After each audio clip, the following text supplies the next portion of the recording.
rest in peace to X. You guys, I want to start off this video. I know it's a little late from when you guys are going to be watching this, but absolutely nobody deserves to have their life taken away that young, that quick, or for that reason. So I didn't listen to that much of his music, but massive artist, complete legend, nothing but respect. But anyways, what is going on, everyone? Hayden here, coming back at you with a brand new video. And in this one, I'm gonna go through how I started making multi-six figures before I turned 18. If you guys know the story, if you've been following the channel, I've been posting every single day for quite some time now. Once I turned 18, about a month and a week after that, I ended up traveling the world for the last 4 months. I just got back to California as of a couple days ago, and I'm currently looking for a house. I'll give you guys a quick teaser on one of them right now. But this one's pretty cool. I gotta point this out. It's got a huge gated driveway. You come in, it's on about 1.1 acres. Big driveway, 4-car garage, massive house. Got a big pool, yard space, there's trampoline over there, and there's a basketball court. Pretty sick. It's a little bit secluded.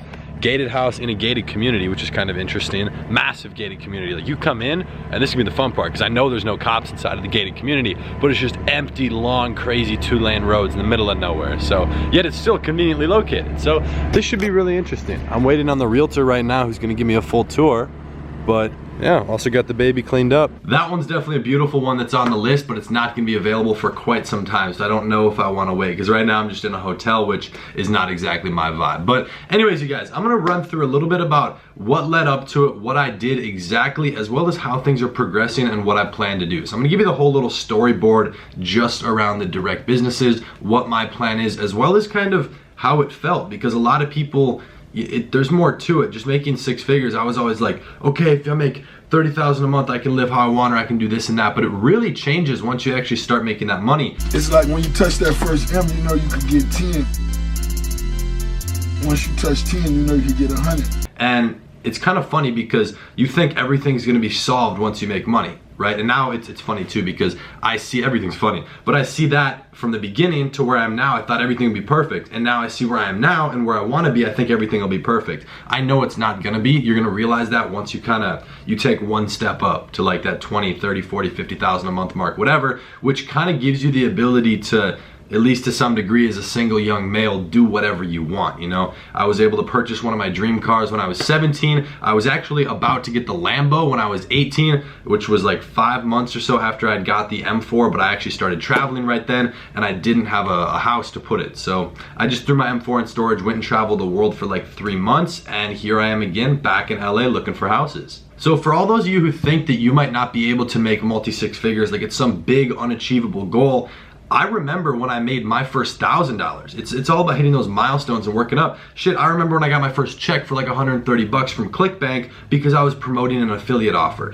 It's just working your way up in levels, and the money, as it grows, it doesn't really, I don't really know how to explain. I think you can really only understand it once you experience it, but it's just a progression. You realize the potential. So it honestly felt like I was making more money when I had my first $20,000 month than now when you go and make 100 grand in a month. So it's really interesting just to kind of see that structure and see how things change. But a lot of what I've done has been in stuff that has not really necessarily a cap for scalability. So e-commerce, you can technically open as many stores as you want. Even with one store, you can scale it as far as you want. Obviously, products come and go, products die. That's the main thing I do. I sell products online. Now, aside from that, there's other things that are scalable to an unlimited amount, like affiliate marketing, like technically growing a YouTube channel, so YouTube ad revenue, affiliate offers through that, like Shopify referral link, for example. Different affiliate offers, I don't really do too much on that end of things, but I did. That's where I had my first $1,000 month. And now things like the course, where that's technically scalable to an unlimited amount. So stuff like that where there's not really a cap. You know, I'm not working a job where I get $10 an hour and then you can only make as much as you can work. So technically, if you work 24 hours a day, 30 days out of the month, then that's your cap. But you can't possibly do that. So it's one of those things where I've put myself in the position and put myself in the business where there isn't really a cap, which I think is huge, having the scalability, because a lot of people I see in these different businesses where there isn't a cap end up hitting a very similar cap, all these different people. And I know why it happens. It's because mentally they think that they don't get past this point where they see the potential. It's just a lot of people that progress up to that point and then they think they've made it. But the problem when you get to that point is you usually only have 1 or 2 income streams. They're not that big. Like, yeah, you might be making, you know, 100 to 200K, like 200K a year, so you can kind of do what you want, but it's never gonna last. So you gotta keep progressing, keep moving through that, which is what I really, you know, I always give myself a pat on the back for doing that. I've really been careful with my money. I haven't spent a lot. A lot of my money has been either saved, put away, or put into investments. So I don't really blow a lot of money on dumb stuff. But now, as those things that I had been doing over the last few months progressed and, you know, really blowing up all the e-commerce stores, now one thing that's been interesting is a lot of people have been paying me to directly run their marketing. And some people who have a really big budget and don't know anything about e-commerce, which is kind of interesting. I've had multiple multi-millionaires, a couple people actually worth a little bit over 100 million. One dude who has his own Gulfstream, which I'll throw up a picture, it's a fat ass airplane. These dudes are rich, but they know that if they're not in e-commerce, they're missing out. Like, people are realizing e-commerce is a massive industry, and if they're not in it, they want to be in it. So what I've seen is a lot of people now that, which this is not what I expected, but since I have the brand, people see that and they're attracted to me. So some of these higher level people and now clients come at me and they basically say, I want to do this. I don't know anything about it. So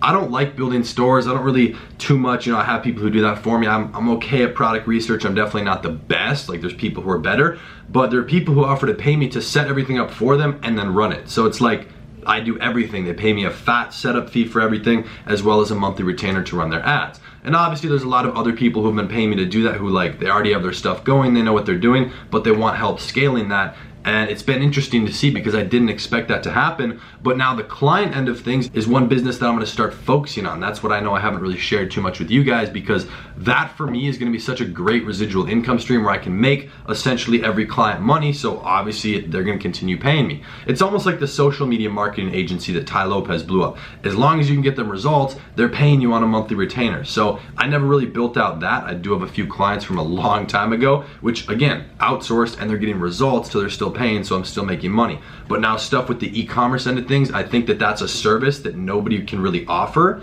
So it's been interesting to kind of build that out. But e-commerce has been that primary drive. There's a couple other things. I've dabbled in software. I really like real estate, but I have no credit.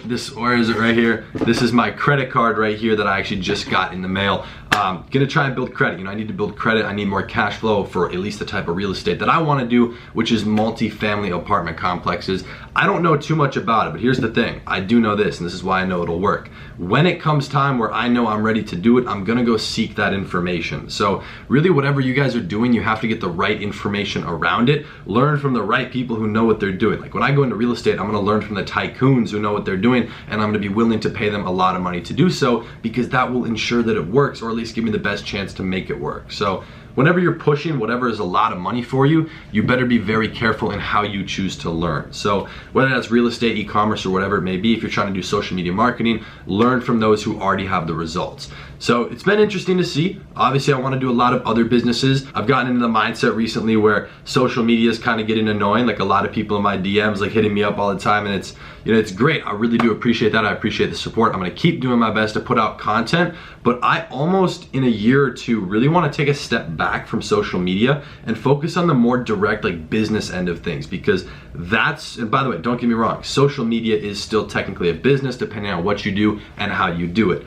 But social media, this is what's funny. I see a lot of rappers start saying this once they're big. They always say F social media, and it's interesting. I never thought that I would say that, and I'm not saying that. Social media is one of the best things, best places. It's allowing you to create such fast results. Whether you're gonna sell in your DMs or do affiliate marketing or whatever, there's so much money to be made there. But when you have kind of a public figure type personal brand, it can get annoying. I know I mentioned that I got 2 people when I was in Prague sitting and eating dinner. 2 different people came up to me in like a 30-minute time frame. That is awesome. That's awesome. But the other day, I was driving in my car, right? I'm just driving normally. I'm in eco mode. I'm in eco and comfort with the suspension and steering, just on cruise control, which the way I drive, I'm never doing that, but I'm just chilling, driving down the highway. And some dudes come like flying up, like cutting me off and like swerving, driving all crazy around me. And they tried to like flag me down, and I'm like, what fresh hell is this? And I ended up taking the exit, and they knew who I was, and they were like trying to get my attention.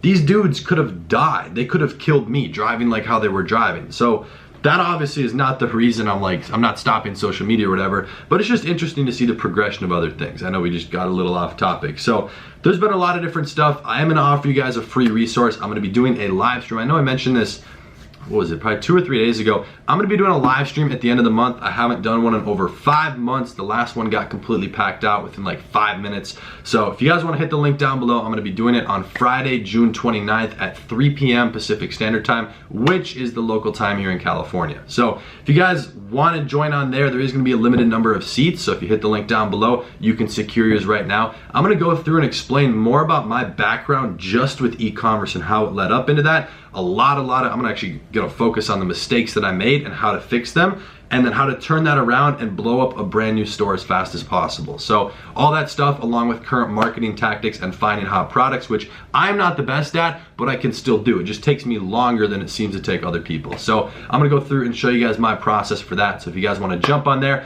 as well as the fact that I'm gonna answer a lot of questions, and in celebration of being back in California, I'm gonna be giving away over $3,000. Yes, $3,000 worth of both cash and training on that live stream. If you guys want to hit that link down below, be sure to join there. And of course, if you did enjoy the video, be sure to drop a like. And as always, join the family, join the gang by hitting that nice looking subscribe button, and I'll be seeing you tomorrow in the next video. Peace.